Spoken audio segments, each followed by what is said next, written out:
Rebecca, so good to have you here. Welcome to the Women to Wealth podcast, and thank you for being on Thank you here for with me. having me. Look, I'm really excited to chat with you because honestly, confession, have been scrolling your page a lot. A little obsessed. Your pieces to me are just standalone beauty. There's something so Thank unique you. about them. Thank you so much. And yeah, I just want to say, first of all, congratulations because, I've shared a little bit about your background, but you have built now two multi-million dollar businesses, which is no small feat, Beck. I mean, doing one is pretty phenomenal. When someone does that, it's like, hoorah. It's Yeah. big. But you've gone and you've done it twice. And Thank you. to me that tells me there's just something there's ingredients that you have that I think that we can all learn from, and so I'm excited just to dive into that and pick your brain and Love really it. understand more about how you've created this success. So one thing that I picked up, correct me if I'm wrong, Hmm. but on my stalk, one thing that I picked up with both of your businesses. So your first business was IIXIIST, which is a swimwear brand, incredibly successful, huge in the US market. And then you have transitioned over to the Prestwick Place, which is luxury, high-end jewelry pieces. But the common thread that I can see with you is you have had this ability to fuse passion. And I don't know if passion's the right word, but things that you care about. Something that it's like that means something to you. You can go all in. You can get behind that with sustainability, with ethical sourcing, things that matter to you, and finding the viability of the product in the market. And that can be hard for some people because, even within our network, like women who are, yeah, they want to follow their passion. They get told always follow your passion, but there's more to it than that, right? We also need a viable business. We need to be able to solve a problem in the market. And you've successfully done that. Like I can just see this beautiful blend in Yeah, both of thank your you. businesses. Thank Can you. you walk me through that? Like, is that something that you understood from the get go? Or is that something that it happened by accident and now you get the power of it? It doesn't happen by accident. I identify things that are missing by chance, by myself wanting that. And then I do a deep dive for myself. So it starts off as just like a selfish kind of thing. I want a purple dress with yellow frill or something, and it doesn't exist. And then I get so frustrated to the point where I can't find it. And then I'm thinking, why doesn't it? How can it? I should do it. And that's the way it goes. That right there, that in just a simple step process, I think, and you said it in such a simple way, but I kind of want to stick on that a little bit because they're kind of like the ingredients. Yeah, well, it's not complicated. That's just how it's Yeah. always been. So Yeah. there's been a hole for something and I filled it for myself, which in turn serves everybody else.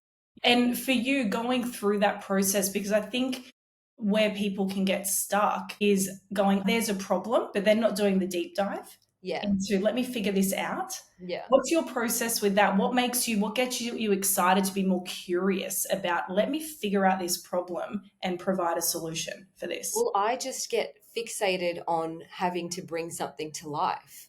And I'm like, if I'm not the one that's going to do it, someone else is going to do it. And if I see someone else do it, it's going to make me mad that I didn't do it. So I have to be the first person to do it. And I'm very much like, that's my personality type. If someone says no, then I'm like, that's a yes. I have to do that. That's just not happening.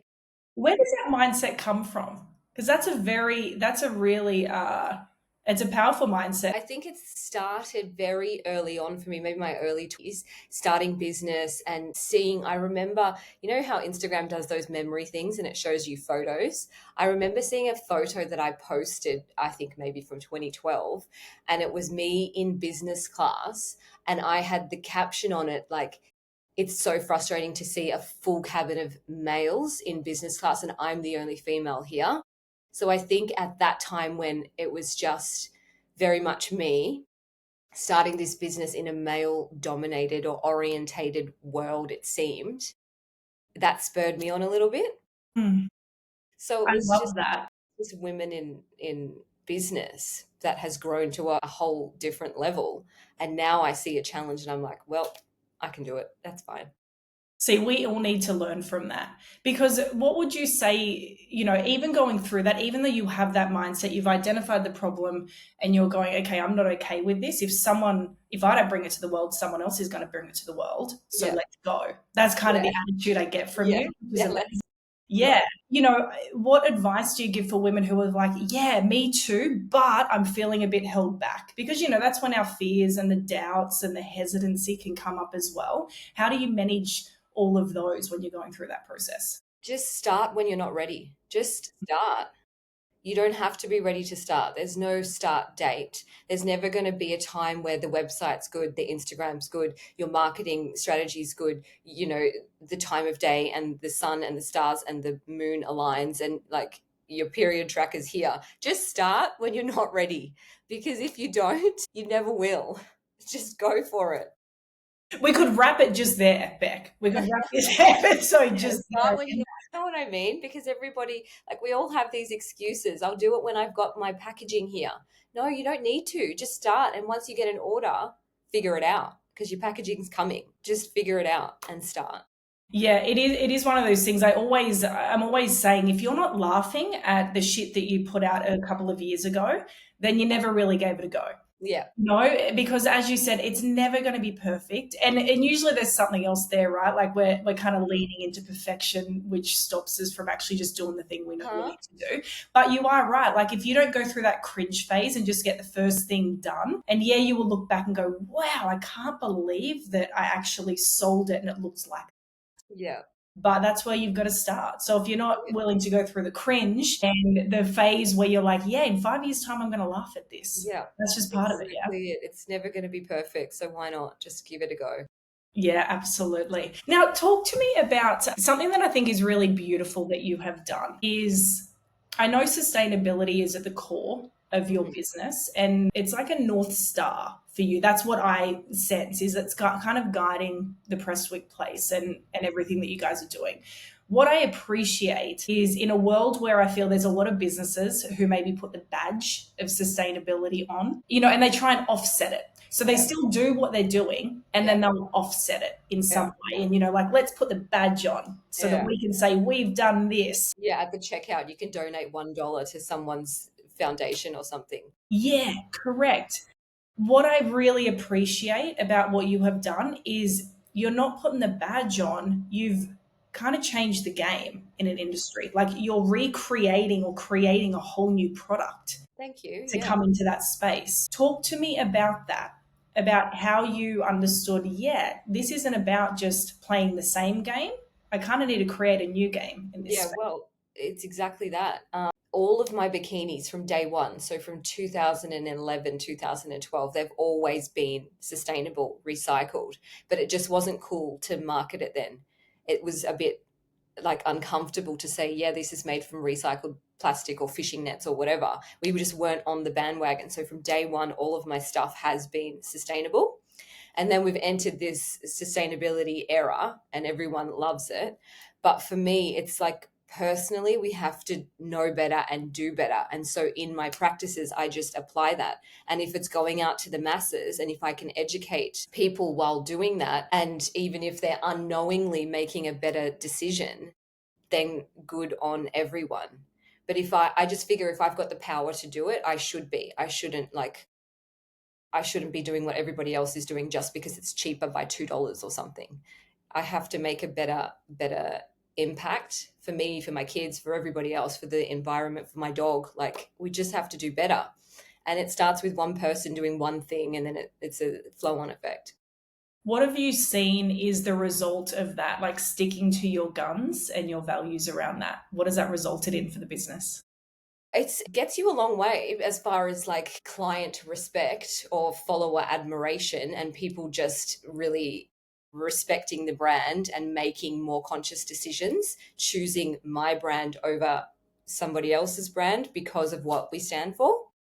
And I think that's the biggest thing out of all of it, to be honest. There's something you mentioned there around when you know better, you do better. I'd love your take on this, because one thing so we teach, philosophies and principles in Women to Wealth around wealth creation. And Yeah. a lot of people will think, oh, well, wealth, it's just, having a stack of money and it's however much you can have. And that's a really small element of really what we teach in our bigger philosophy. And part of it is not just how much money you have and earn, it's how you earn it. And so we believe in earning good money. And good money means it's good for you, it's good for your community, it's doing good in the world, for humanity. Love it.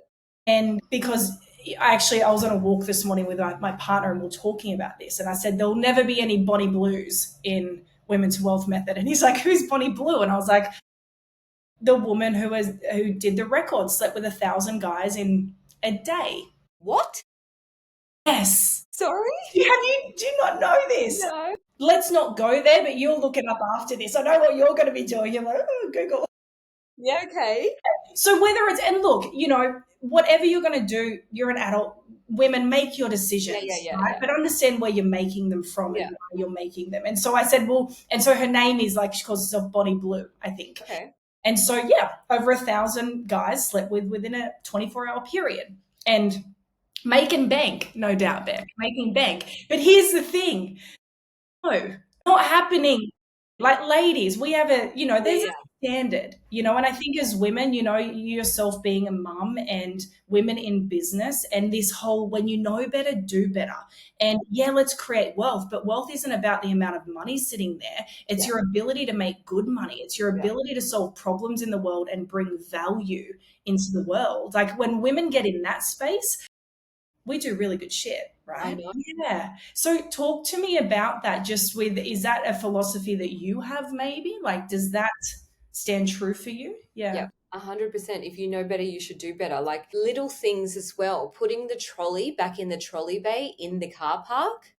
The amount of times that I see them out and they're hitting other people's cars, like that's the number one thing, because there's nobody out there policing it. It's you and the trolley, and you're making the decision to put the trolley back so it doesn't disrupt somebody else's life. But people just don't do it. It's just wild to me to see that. They just don't do it. And sometimes trolleys end up in the middle of the road and mums are getting out, having to move the trolley while their kids are screaming in the car. And it's like, one person made the decision to not put the trolley back, but they could have done better. And this poor lady's had to get out. So it's everyday things. It is everyday things. I love that you just shared that as an example, because it is, right? It's like, what are we doing when we think no one's watching? Well, and then when no one is watching. Yeah, no one's watching. It's up to you. It's you and your trolley. Massive respect for that, Beck, because that also shows me, which I knew because I've watched your stories, and there's something about when I watch people on video, I can tell there's transparency through video, right? There's kind of like this, whether you want to be woo-woo or not, it's like, yeah, you're real. I get that. And even just that as an example, like showing what you do behind the scenes, and that follows through into everything we do, our businesses, our decisions, our standards, who we are. Yeah. I really love that. Thank you. I think a lot has to change though, because it's quick to make money now, quick to make money in a crazy way and crazy amounts of money from like OnlyFans and Instagram and all these things. I'm not discounting any of those apps or what you do to make money. I'm saying it's fast to get, but you also have to respect what you do with it and how you are as a person coming out into the world. Like, you've got to be better, I think. So beautifully said. On that, because I agree, there is that quick money, and we see it a lot, right? The flip side of that is the false expectation, Nelly. So, I feel even a lot of women that we work with, because we're getting sold every day, if you just do this, you'll make $1 million. If you just do this, and I know, and I'm sure that there are so many elements to produce a certain result. So we have this world where, never before, I often say this, our grandmothers would roll in their graves at the amount of ways that us as women today, we can make money and we have opportunity and we can vote, and we can have a family, we can not have a family, we can have a business. Like, we have all of this at our hands, yet something I find really common is women are just overwhelmed and they're buying into maybe some lies and some hype around just do this and you'll be here versus understanding, hey, what's it really going to take? Yeah, what's it really going to take? Because it takes a fucking lot. Sorry. Swear words allowed. Can you talk to us about that? Some of your biggest lessons in what it takes to start something from scratch. Like this is about you finding a problem, going deep, doing the research, understanding that you can bring a solution to that problem to the world, and then creating it. Yeah. Take us through some of the lessons that you know. It's like you can't get out of this lesson if this is what you want to create in your life. You just, something has to give. Like you can't be the mum and the business owner and the party girl and the makeup queen and, you know, the ladies who lunch. Like something has to give. You have to sacrifice something. And I think through all of this, the social side of things has given for me. Definitely not a lady who lunches. Can't sit still anyway. The social life side of things, it's my business and it's my family. And that's where I put all of my energy. And it's hard sometimes when you're scrolling on Instagram and you're like, they're at the races, they're at the Australian Open, and they're having a lovely time getting their glam and whatever it is. It's so feminine, it's so nice. And here I am slaving away. But at the end of the day, I'd rather be doing this than doing that because it's really hard. It takes a lot of work, but the outcome and what comes back from the effort that I put in and the sacrifices that I make on that social scene or whatever, that social life that I've parked, are worth it by hands down. To me, what I hear there is you know what's important to you. Yeah. You figured it out, right? Because it's actually a decision. Yeah. And there's so many things that we can do in life.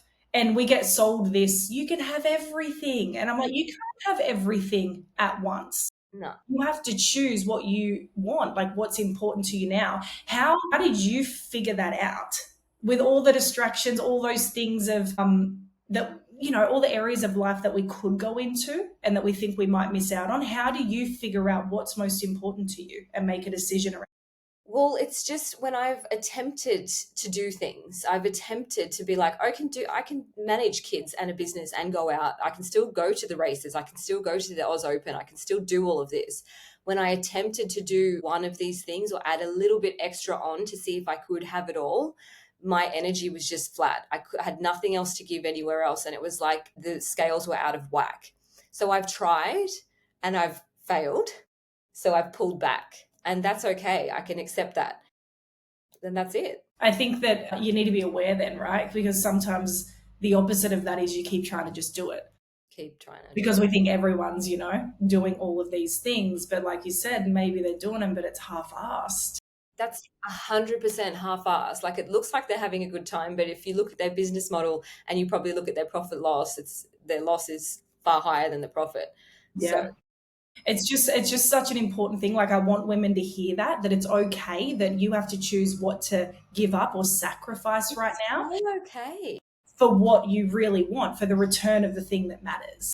And I also felt like the social aspect and the other things that I've given up didn't really satisfy me anyway. I get much more pleasure out of fixing code or figuring out this week's algorithm or like baking banana bread for my kids and really giving it my all there. I didn't really, yeah. So it was I love that. I think it's such a good point there, like figuring out and really knowing what makes you happy. Yeah. What gives you energy, not what you think should make you happy or think should give you status or it's a really beautiful thing to figure out. Yeah. And I think that's a downside to Instagram when you see all of these people posting beautiful photos doing fun things. So sometimes we just don't need to see it. We really just don't need to see it because half of us are, I don't know, pregnant at home, having the worst time ever, on maternity leave with 500 kids, trying to start a business and trying to get a bank loan. I don't know. But sometimes life's shit and we look at Instagram and it fills us with false expectations. And it's like, why can't I be like that? And it could work to our own detriment because we just get so flat. So beautifully said. I think more women need to hear that message. Stop the comparison because you don't know what's behind those photos and you never really will. One thing that I'd love to know is, I guess, because I look at your pieces, I look at your jewelry, and something that I think is really cool is you're able to bring this unique customer experience because we can customize our jewelry with Mm. you, right? And so, there was this video you were doing recently. I think you were on the plane and you were talking about the depth, the clarity, the Yeah. height, Yeah. the size, the shape, all Yeah. of it. And I just thought it actually made me think, in a world of copy paste, Oh my and I feel like God. there's so Yeah. much copy paste, even of what we're talking about now, right? People are copy pasting people's lives because Oh it my looks good on God. Instagram. Because someone's done well here. If I just copy how she's speaking and apply that to my page, maybe I'll have the same success, but it doesn't work like that. Fall flat on its face. And it's everything from, I was going on a walk this morning and I was thinking about all the copy paste arenas of life. And it's social media, but it's also like, we have the same bag. I'm seeing women, Totally. I might get in trouble for saying this, but I'm going to say it anyway. Women are starting to look the same because They're of, looking the same. they look exactly the Yeah. same. I'm like, And the what is guys, going on? oh, So do what you want to do, understand what makes you happy and make decisions from that place. But I'm like, wow, in a world of copy paste, what I love that you are bringing is this unique experience and customization. And I yeah. think that's beautiful. And you're able to bring it to those of us who aren't, we're not the elite, we're not the billionaires. And I just think that's so beautiful. So talk to me about why that matters to you and also the process of that, of making custom jewelry pieces. I feel like engagement rings should be one of one. I don't feel like anyone is entitled to be wearing the same setting as anybody else if it's your engagement ring. I don't know how we as a society have become so confused and clouded in our judgment making when it comes to an engagement ring. Just because it looks good on a curated page does not mean that we all need to have the same goddamn engagement ring. And it's baffling to me. So our entire process is custom. We hand make and shape and mold and buff and set custom pieces. So every single ring is different. And I don't know where we got so confused in having to have that explained to us that it should be custom because everything's the same. I understand like the fashion house pieces like the love bangles and the T-bar bangles by Tiffany. I understand that because you're buying into the brand and the fashion house and what that stands for. I understand they're all the same. But when it's an engagement ring or a piece of jewelry that you want for yourself, it shouldn't be the same. An engagement ring should not be a cast model made piece that you and I share. Can you imagine sitting down with your girlfriend and you're like, oh, I've got the same ring, me too? What the fuck? But yeah. Yeah, I love that you do that. Talk us through, for those listening in, talk us through the process of lab grown diamonds. Just a little bit of background of that and a little bit of education, because I find, when we don't understand something, we usually lean out because it's like, well, I don't get that. That mustn't be correct. That's not Yeah. the normal thing. And Yeah. education usually helps. So I'd love for you to take us through this process. Well, they're exactly the same as dirt diamonds. They're grown above ground in controlled environments. The growth time is about 4 to 5 weeks, depending on the size of the stone, but the cut, color, clarity, everything, including the certification, which is done by independent agencies, certified dirt diamonds and lab diamonds. Exactly the same thing. They've got the exact same chemical composition. Optically, they're the same thing. And I don't know if you saw that Netflix documentary, but there has been a huge, not huge, but there's a big percentage of lab diamonds which are actually being sold by big brand names as dirt diamonds because they're undetectable. So they're the exact same thing. I haven't watched that Netflix series. I did see you share it, so it's going to Yeah. be on my watch list I for think sure. it's moved to Foxtel now. Okay. Yeah. Okay. Good to know. Let's talk about. I want to get some advice to those listening in, and just, for the woman who wants to create something for herself, like you have, Yeah. and also have it mean something. Like, I think that's important, right? We can get in this world of kind of like what we said, like overwhelm of all of these options, and you should do this because it worked for me, and all of these different options. At the end of the day, I think women who are listening in right now, they care about doing something that matters. They care about making an impact. They care about making good money and creating wealth. What are maybe three pieces of advice, maybe the lessons that you've learned, or even advice that you've been given that you could pass on to now? because she's hesitating. I'll tell you that. Our woman is like, she's holding back. She's hesitating. She's like, can I do it? Should I do it? What if I do it? It doesn't work or it's the wrong thing for me. Yeah. All of those doubts are coming up. And so we need women like you to Yeah. here's Definitely start before you're ready. That's the first one. And you've got to just do it. Just jump in. Just even if it's not right, even if it doesn't feel like you've got it at 100%, the design, the color, I don't know, the logo, if it's not 100%, just give it a crack.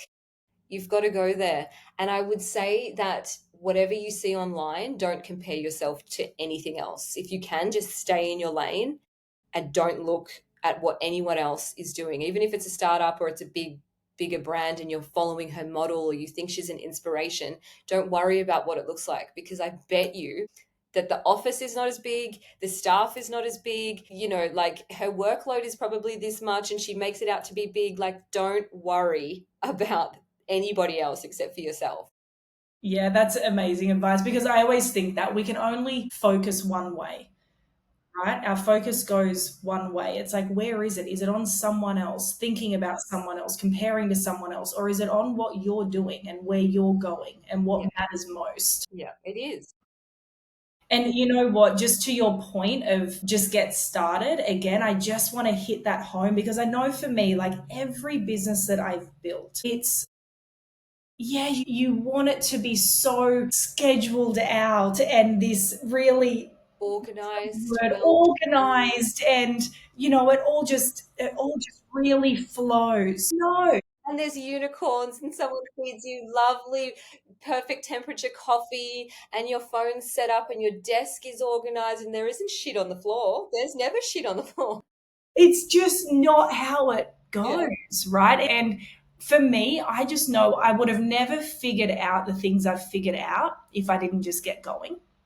Because you can't figure it out while you're waiting on the start line. You're waiting here, you're ready to get started to run the race, and you're trying to figure out how the whole race is going to go. It's like you just got to go and figure out, when you get a cramp, fix the Huh? cramp then. Yeah. Work out when you get out of breath. Okay, what do we need to do? We need to do some training on the side. Yeah. Like, I just would have never figured out the things that I needed to this point if I didn't just get started with it. And yeah, it was never perfect. And sometimes it felt awkward and sometimes it felt It's cringe. so hard though now because I feel like we live in fear of being judged. If we post this on Instagram, my next door neighbor's cat is going to see it and then they're going to say, oh my God, this is the girl that posted a cooking video. So what? Like, so what? Just do it. It's going to be fine. But we're so scared of everyone talking shit or someone saying something or someone gossiping. But fast track 2 years, if it works and you're driving a new car and your mortgage is being paid, who's laughing now?